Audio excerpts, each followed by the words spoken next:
요즘 앞으로 해도 뒤로 해도 우영우 뭐 이게 인기가 있는 것 같은데, 그죠? 우리 교회도 그런 이름이 있는 분이 있습니다, 그렇죠? 자폐라고 하는 그 장애를 지닌 한 여성 변호사 이야기 속에서 장애인과 더불어 살아가는 세상에 대한 화두를 조용히 던지고 있는 것 같습니다. 세상 속에서 장애인들이 겪는 차별과 비장애인들의 편견에 대해서 다시 한번 생각하게 만드는 드라마인 것 같습니다. 진지한 주제를 너무 무겁지 않게 풀어가는 것이 인상적인 것 같습니다. 자폐라는 장애를 가진 소위 사회적 약자지만 항상 일반적으로 뭔가 도움을 받고 돌봄을 받아야만 하는 그런 열등한 존재가 아니라 여전히 사회 속에서 도움을 줄 수 있고 또 누군가를 치유해 줄 수 있는 참 소중한 존재라는 사실을 우리에게 깨닫게 해주는 것 같습니다. 저는 오늘 본문에 나오고 있는 이 로데라는, 그냥 스쳐 지나갈 수 있는 이 어린 여종 로데라는 여인이 그런 여인 같습니다. 1세기 초대교회 당시 아무도 주목하지 않았을 법한 이 어린아이, 더 나아가서 종이죠.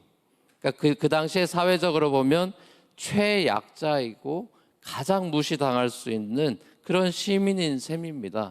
그럼에도 불구하고 오늘 이야기 속에서 이 로데라는 여자의 믿음은 경계선에서 조용히 꽃을 피우고 있는 모습이다 싶습니다.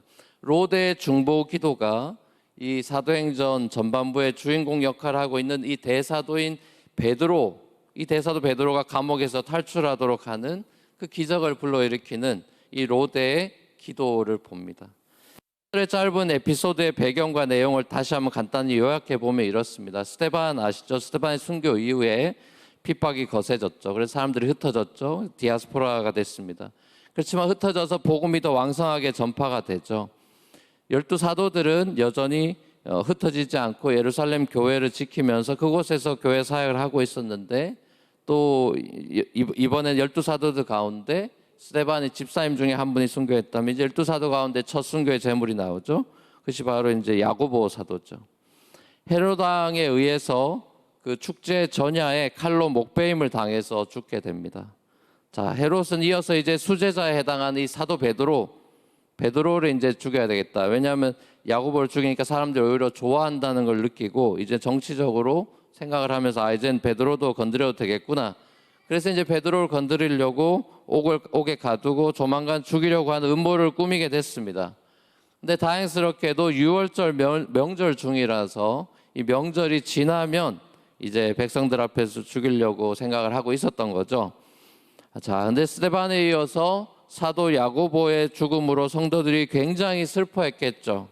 순교가 로맨틱한 사건은 아니지 않습니까? 너무 슬픈 일이죠. 자, 그래서 이제 수제자인 이 베드로마저 순교한다면은 교회가 흔들리고 리더십이 흔들리게 될 테니까, 그래서 교회가 큰 타격을 입게 될 테니까 하나님 앞에서 온 교회가 간절히 기도하게 됩니다. 하나님, 우리 베드로 사도를 지켜주십시오. 구원해 주십시오. 그를 감옥에서 나오게 해주십시오. 당신의 사역을 더 잘 감당할 시간이 필요합니다. 당신의 나라를 위해서 우리 베드로 사도 살려주십시오. 당연히 성도들은 간절하게 이 베드로를 위해서 기도하고 하나님께 매달렸습니다.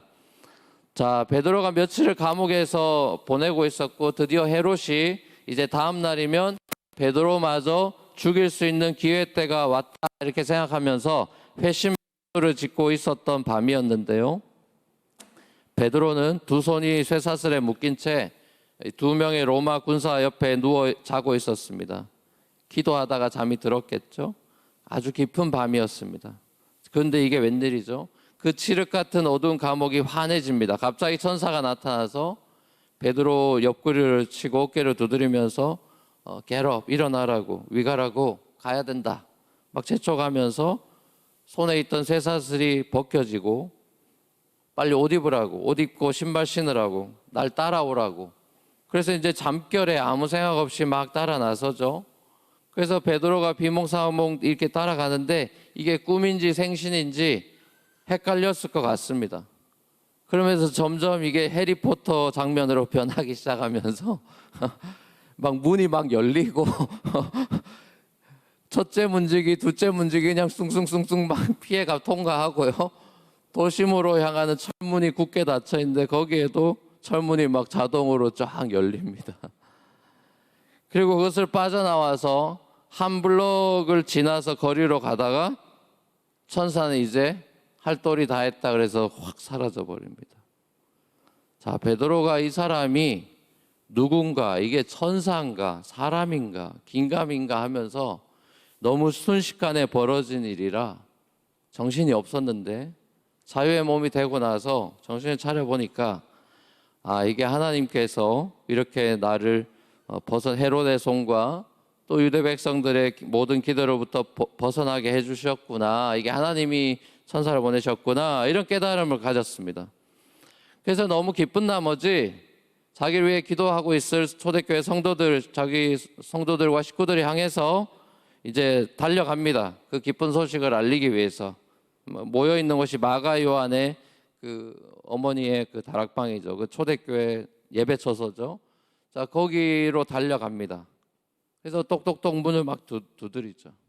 그때 이제 이 로데라는 어린 여종이 이제 나와서, 그 마리아 집에 있던 여종이 나와서 문을 열어주죠. 문을 열려고 하는데 이제 똑똑똑 하니까 누구세요라고 물었겠죠. 아무나 열어주진 않으니까.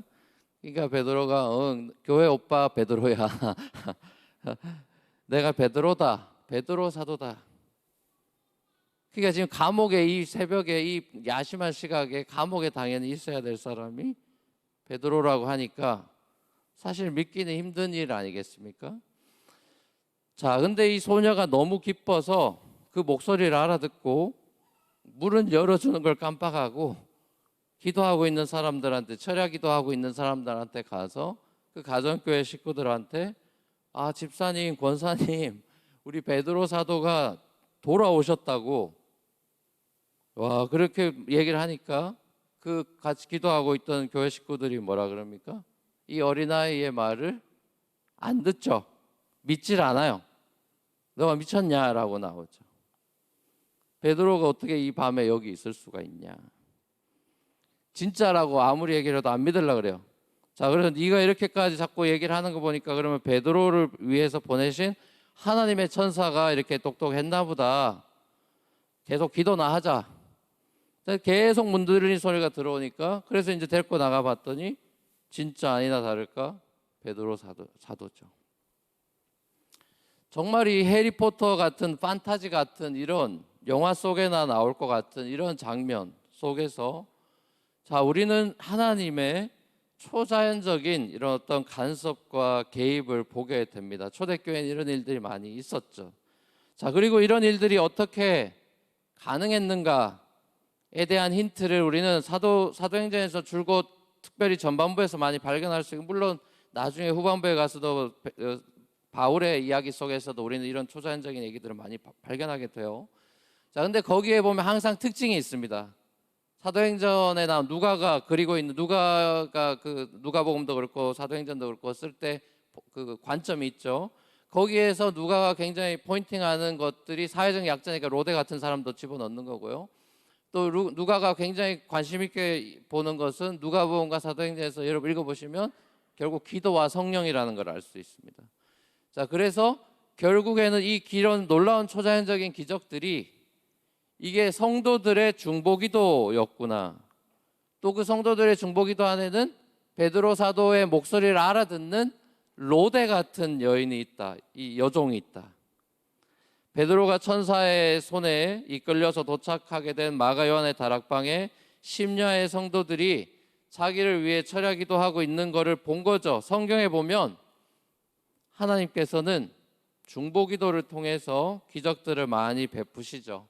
아브라함의 중보기도로 롯이 망해가는 소돔으로부터 구출되는 장면도 보고요. 모세의 중보기도로 이스라엘이 출애굽하게 되는 사건이나 모세와 아론과 훌의 중보기도로 아말렉과의 전쟁에서 이스라엘이 승리를 거두는 장면이나 또 에스더의 기도로 구국 금식 기도로 이 유대 백성들을 구하고 또 유대 백성들의 에스더를 위한 금식 중보기도, 이런 것들이 어떻게 서로를 위한 기도가 유대 민족 전체를 구원하게 되는지, 자, 그런 스토리들이 성경에는 너무너무 많죠. 중보기도를 통해서 하나님 역사하시는 이야기들이 넘쳐나죠. 그렇죠? 하나님께서 왜 이렇게 누군가를 위해 기도하는 이런 중보기도에 하나님이 엄청난 역사를 하시는가? 이렇게 신속하고 또 확실하게 응답하시는 일들이 많은데, 자, 이건 왜 그럴까? 뭐 우리가 이유는 다 알 수 없습니다, 그렇죠? 그렇지만 저도 중보기도를 생각할 때마다 하나님께서 참 중보기도를 잘 들어주시는구나 이런 생각을 할 때마다 그 이유가 아마도 정말 사심이 없이 순수한 동기로 사랑 속에서 하는 기도이기 때문이 아닐까. 자기 자신을 위한 기도, 욕망을 위한 기도가 아니라 정말 사랑하는 마음으로 하는 것이기 때문이 아닐까, 그런 생각을 해보게 됩니다. 서두에 말씀드린 대로 오늘 우리가 본문에서 그 베드로를 위해 중보기도한 여러 사람들 가운데, 그 팀 가운데 특별히 주목해 보고 싶은 인물이 바로 누가도 지목하고 있는 바로 이 로데라는 어린 여종입니다. 다른 팀원들도, 다른 교회 식구들도 베드로를 위해 열심히 간절히 기도했지만 기도 응답의 확신은 없었던 것 같아요. 로데가 베드로가 문 앞에 와 있다고 말을 했을 때 기도하고 정말 하나님 앞에 간절하게 말하고 믿었다면은 그 얘기도 믿을 수 있었지 않을까 싶습니다. 함께 기도했지만 확신이 없어요, 그렇죠? 기도 응답으로 풀려난다는 것을 깨달은 사람은 이 로데라는 어린 여자아이밖에 없는 셈이죠. 로데는 베드로를 보지도 않고 음성만 듣고 알아차린 거죠. 로데는 아무도 주목하지 않는 비천한 어린 여종이었지만 하나님께서 자신들의 기도를 들으시고 응답하시는 분이라는 그 믿음, 순수한 믿음이 있었던 것 같습니다. 15절에 보면 다른 사람들은 이 어린 여종이 기도하다가 미쳤구나, 제정신이 아니다라고 이렇게 무시하고 비웃고 그랬지만 로데는 진짜 제대로 미쳐 있었죠. 성령의 충만함을 받고 정말 하나님과의 교통이 있는 여인임을 봅니다. 저나 여러분들도 누군가를 위해서 기도합니다, 그렇죠? 뭐 새벽 기도회나 수요 예배나 또 주일 예배 전이나 또 주일 예배 중간에나 또 개인 기도 시간이나 여러분이 걸어 다니면서 출근하면서나 퇴근하면서나 저 같은 사람 운전을 많이 하고 운전하면서나 누군가가 떠오르고 그 사람을 위해서 기도하는 시간을 갖죠. 누군가의 행복과 건강과 구원을 위해서 기도합니다. 하지만 우리는 하나님께서 어떤 방식으로 응답하실지 또 언제 응답하실지 모르기 때문에 자주 실망하고 낙심합니다. 특별히 가족 구원이나 또 친구, 오랜 친구를 위한 구원 기도 이런 것들은 다 이렇게 성도들하고 교제하고 물어보면 가족 구원, 친구를 위한 구원 이런 거 몇 년째 하고 있대요. 5년 이런 거는 명함도 못 내밀죠. 가족 구원, 친구 구원 뭐 최소 20년이죠. 최소 20년이에요. 저도 뭐 지금 한 30몇 년째 하고 있는 게 있고요. 가족 구원, 친구 구원, 내가 사랑한 사람을 위해 기도하는 중보기도, 그렇게 간절하게 기도하는 것들이 잘 응답이 안 되는 것 같아서 실망하고 낙심할 때가 많이 있죠. 그래서 예전같이 간절하게 기도하지 못하는 경우도 있어요.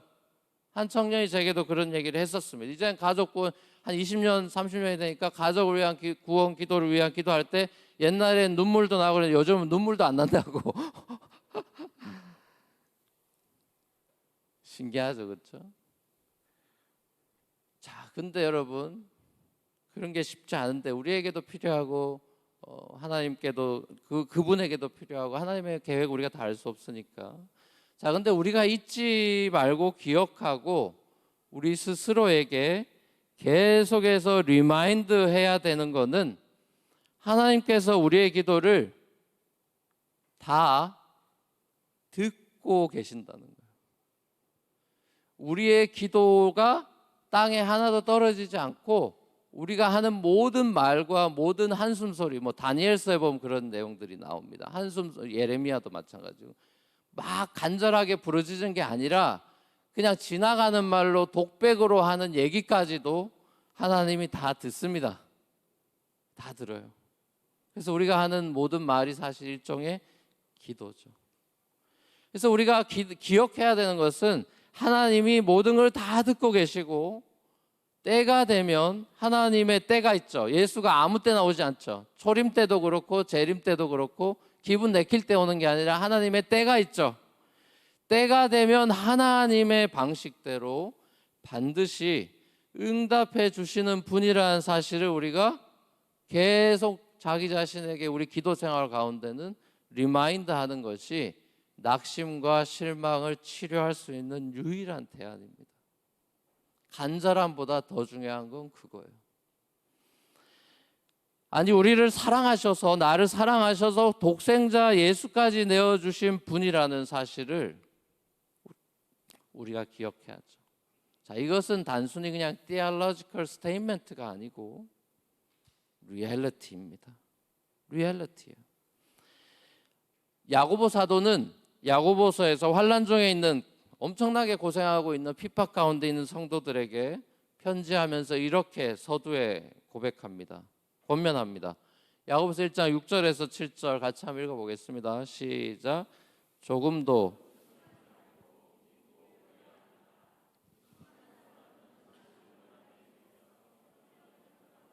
같습니다. 그런 사람은 주님께로부터 아무것도 받을 생각을 하지 마십시오. 야고보 사도도 센 뉴요커예요. 아무것도 받을 생각하지도 말래요. 세죠. 야고보 셉니다.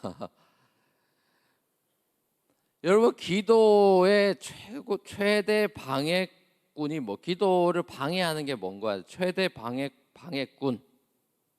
기도 잘 안 되게 하고 기도 생활이 힘들고, 기도의 최대 방해꾼이 여러분 바쁨이라고 생각하면은 그거는 사탄이 주는 생각입니다. 바빠서 기도 못하는 게 아닙니다, 여러분. 그건 사탄이 주는 생각이에요. 루턴 유명한 얘기가 있죠. 너무 바쁘지만 하루에 바빠서 3시간 하루에 기도한다, 이런 얘기가 있죠. 그런 거 읽으면 사실 좀 주눅 들죠. 그런 책 읽고 싶지가 않죠. 여러분, 바빠서 기도 못하는 건 다 핑계죠, 그렇죠? 기도를 방해하는 방해꾼이 뭐냐 하면은 다른 누군가나 시간이나 이런 게 아니고 의심입니다. 의심. 내 안에 도사리고 있는 의심이에요. 자, 이때 말하는 의심이라는 것은 하나님의 존재와 사랑에 대한 의심이겠죠. 기도 응답에 대한 의심이겠죠. 하나님이 이걸 들어주실까라는 의심이겠죠. 히브리서 설교자가 기독교인들의 믿음에 대해서 믿음장에서 이렇게 이야기하죠. 히브리서 11장 6절 같이 한번 읽어보겠습니다. 시작. 믿음이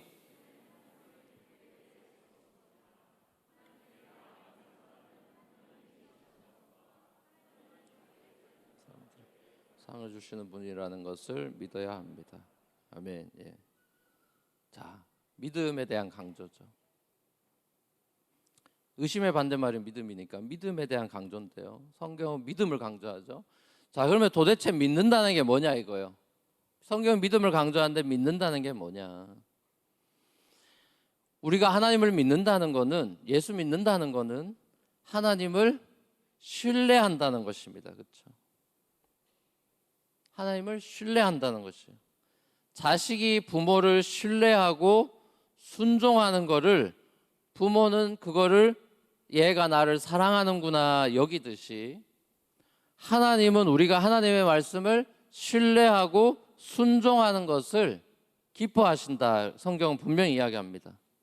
믿음이라는 것은 하나님의 존재를 믿고 그걸로만 되는 게 아니라, 하나님 계시지가 아니라 하나님의 존재를 믿고 하나님이 어떤 분이냐를 믿는 것이죠. 근데 어떤 분이랍니까? 하나님은 상 주는 걸 좋아하시는 상 주시는 하나님이시다.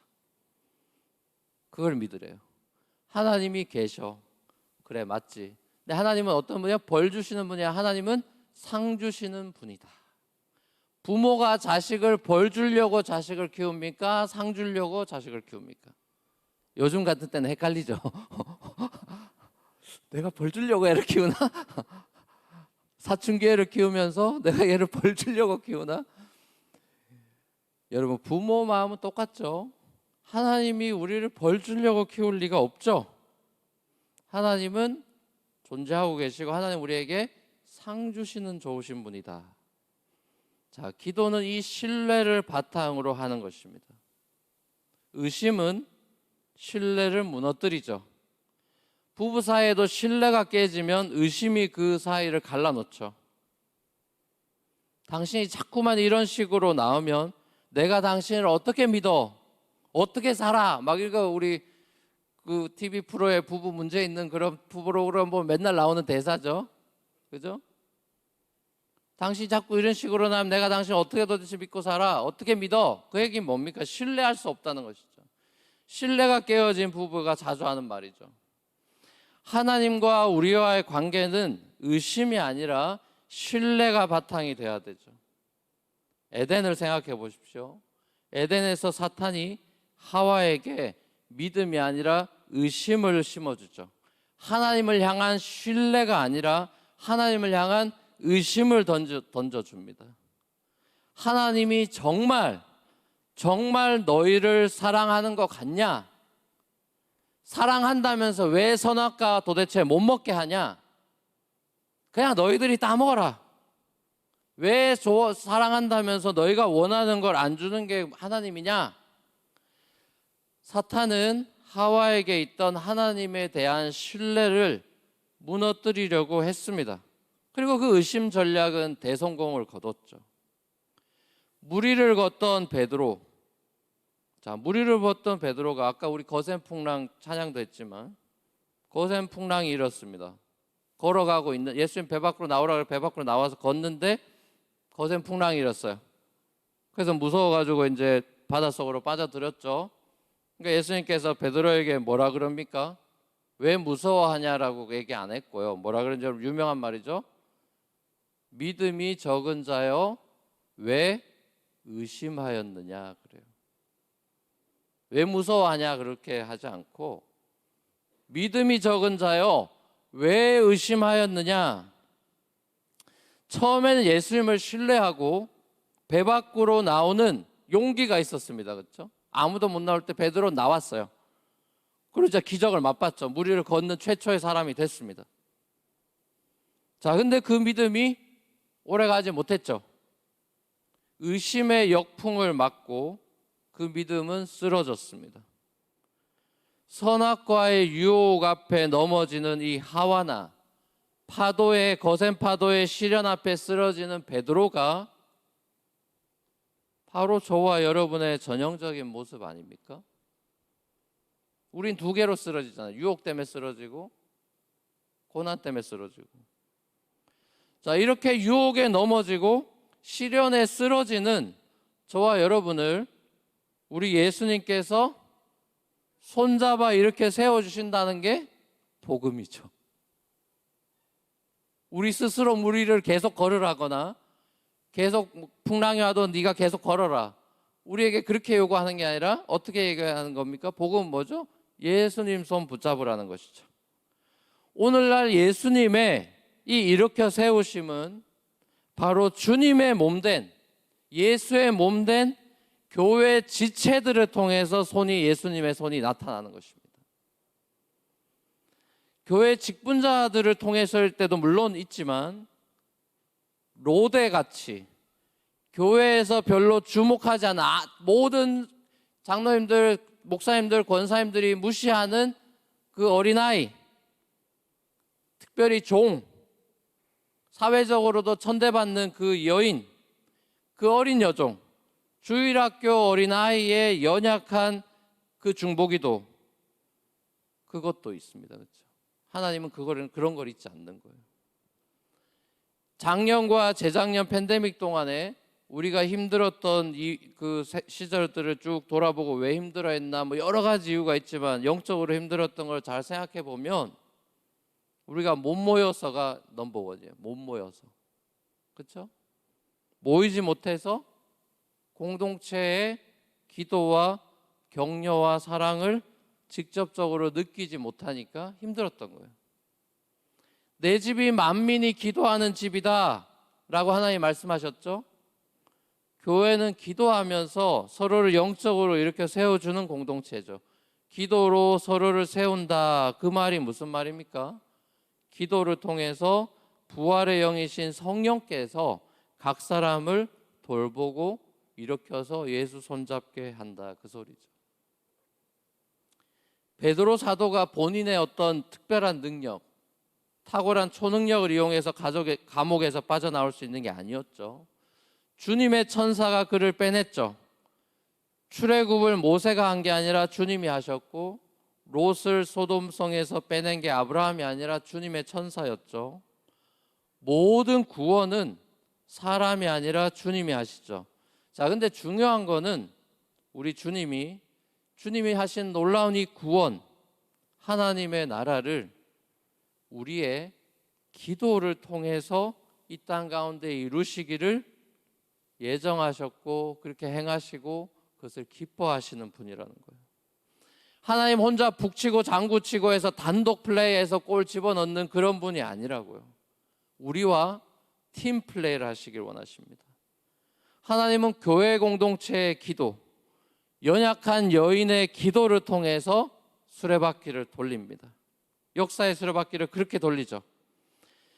생명력이 있는 교회의 특징은 기도가 끊이지 않고요, 기도 응답의 스토리가 많은 교회입니다. 그게 생명력이 있는 교회의 특징이에요. 전 우리 뉴프론티어 교회가 기도 응답이 여기저기서 들려오는 그 간증이 순에서 다른 순을 넘어 공동체를 넘어서 계속해서 그 이야기들이 이 맨하탄 땅에서 꽃 피우기를 바랍니다. 기도의 불꽃을 다시 우리가 태웠으면 좋겠어요. 여러분의 식어진 가슴에 기도의 그 열기가 다시 불붙어 오르기를 축복합니다. 지난 7월 초에 제가 이번 달 초에 한국에서 잠깐 다녀왔죠. 우리 교회 출신들하고 모임을 가졌다 그랬잖아요. 제가 진짜 감사했던 거는, 자, 이분들 가운데 우리 교회 떠난 지 한 15년 전에 떠난 분도 있고, 최근에 이제 몇 달 전에 귀국한 분도 있는데, 한국에 돌아가서도 이분들이 우리 NFC를 위해서 끊이지 않고 중보기도 하고 교회를 위해 기도하고 있다는 15년 동안. 여러분, 저는 그분들이 아무도 교계가 주목하는 여인들이 아니죠. 아무도 모르죠. 무명이죠. 무명의 여인들이죠. 저만 알죠. 그 다른 사람들은 모르죠. 누가 기록하고 있는 누가만 아는 로데처럼요. 저만 알죠. 근데 저는 이런 분들이 하나님 나라를 움직인다는 생각을 많이 하고 돌아온 거예요. 야, 이런 분들이 있구나. 이분들이 21세기의 로데다. 여러분이 한국 상황에 대해서도 어느 정도 잘 아시잖아요. 치열하죠. 바쁘죠. 경쟁적이죠. 애고 어른이고 다 정말 세상 말로 하면 정말 미쳐 돌아가고 있죠. 자, 그 한국 땅에서 사는 게 만만치 않죠. 애도 만만치 않고 어른들도 만만치 않고, 뭐 한 49세 되면 다 리타이어 한다는데 그런 사람들의 앞으로의 삶도 만만치가 않고요. 노후 걱정에 뭐 하면 한국 사회가 좀 여러 어려운 얘기들을 많이 듣죠. 자, 그런 상황 속에서 제가 뭘 봤냐면, 예배 인도도 그렇고 우리 출신 애들 모였을 때도 그렇고, 공허함과 그 힘이 쫙 빠져 있는 사람들의 그 완전히 지쳐 나가 떨어져 있는 사람들의 모습이 보였어요. 그 얘기는 뭡니까? 오히려 허기가 져 있는 거예요. 오히려 영적인 갈급함이 있을 수 있는 거예요. 반대로 보면. 그렇죠? 그 모임에요, 뭐 평택에서도 오고, 뭐 인천, 충주, 뭐 이런 데서 여러 지역에서 서울에 이제 오랜만에 정말 다 같이 모여가지고 예배하고 대화하고 기도하는 시간을 가졌는데, 그게 좀 오래 갈 것 같아요. 제게도 그 모멘트가. 제가 우리 교회에서 15년을 섬기면서 주님께서 이루신 놀라운 일들을, 그 대학생이던 친구가 애 둘 키운 엄마가 돼서 오기도 하고, 제가 그 한국 일주일 정도 짧게 다녀오나 사람들이 제게 한국에서 뭐가 제일 좋았냐고 질문을 많이 받았어요. 알고 봤더니 새로운 맛집을 달라는 거였어요. 맛집 정보 가볼 만한 곳 추천. 갈 시간도 없었고 저는 관심이 없습니다. 저는 뭐 먹는 거 어차피 맨날 먹는 것만 먹기 때문에 관심이 없어서 맛집은 진짜 잘 모르고, 다른 것보다도 우리 교회 친구들을 만나고 또 옛날 친구들을 만나서 하나님 나라를 위해서 같이 헌신하는 이야기들, 헌신했던 이야기들, 또 앞으로 어떻게 살아가야 될지에 대한 이야기들, 공동체적인 교제와 함께 할 수 있음이 제게는 가장 좋았던 것 같습니다. 서로를 위해서 기도하면서 우리는 내 믿음만 자라갈 뿐만 아니라 성도들, 지체들 사이에서 우정과 사랑을, 신뢰를 쌓아가는 것이죠. 교회가 시끄러울 때, 대부분의 교회들은 시끄러울 때가 오죠. 모든 이건 교회는 피해갈 수 없습니다. 모든 이민교회는 더하죠, 사실. 이민교회는 한국교회랑 다르게 모든 컬러가 다 모이기 때문에 교회가 특별히 더 이민교회는 시끄러울 수밖에 없습니다. 자, 근데 시끄러울 때, 교회가 시끄러울 때 드러나는 현상은 교회가 기도를 안 하기 시작합니다. 교회가 시끄러우면 기도할 것 같죠, 여러분? 교회가 시끄러워지면 기도를 안 합니다. 그럼 어떤 일이 벌어지죠? 다 자기 말을 쏟아내기 시작합니다. 자기 말 하기 시작합니다. 그래서 이제 기도하지 않으면 아무리 좋던 관계도요, 15년, 20년, 30년 교회 생활 같이 해놓고요, 하루아침에 고무 신고 꿀 신고 돌아섭니다. 저 그걸 너무 많이 봤습니다. 여러분, 교회 생활이라는 건요, 그냥 이렇게 동아리 모임 같이 이렇게 좀 마음 맞고 이런 사람들이 모여가지고 하는 게, 여러분 그렇게 생각하면 완전히 종교 생활 하는 겁니다. 신앙 생활은 그런 게 아닙니다. 신앙 생활은요, 영적 우정이 깊어져야 되는 거예요. 복음 안에서 교제하지 않으면 30년 아니라 40년, 50년이라도 하루아침에 고무 신고 꿀을 신는 것입니다. 기도하지 않으면 아무리 좋던 관계도 하루아침에 깨집니다. 그건 부부도 예외가 아니고요. 다 똑같습니다. 교회 안에서 서로 불편한 관계로 갑자기 그 좋던 관계가 원수지간이 돼 틀어지고요. 별의별 일이 다 교회에서 벌어집니다. 서로를 위해서 기도하면 어떤 일이 벌어지죠? 용서가 일어납니다, 여러분. 여러분 부부싸움 해보신 분 다 알걸요. 저도 요즘은 잘 부부싸움 안 합니다. 한참 많이 할 때 제자리 분이 안 풀려 제자리에 딱 앉으면요, 이건 아무리 생각해도 와이프가 8 잘못하고 제가 2 잘못한 건데, 남자들은 다 이제 8대 이런 거 나누는 거 좋아하니까, 이건 이제 와이프가 나한테 미안하다고 해야 되는 거다. 그리고 이제 절대로 내가 미안하다고 얘기 안 할 거야 이러면서 자존심을 딱 세우면서 이제 이렇게 책상에 딱 앉아 있으면은 성령님이 찾아오십니다. 꼭 이럴 때 찾아오셔. 필요할 때 안 찾아오시고.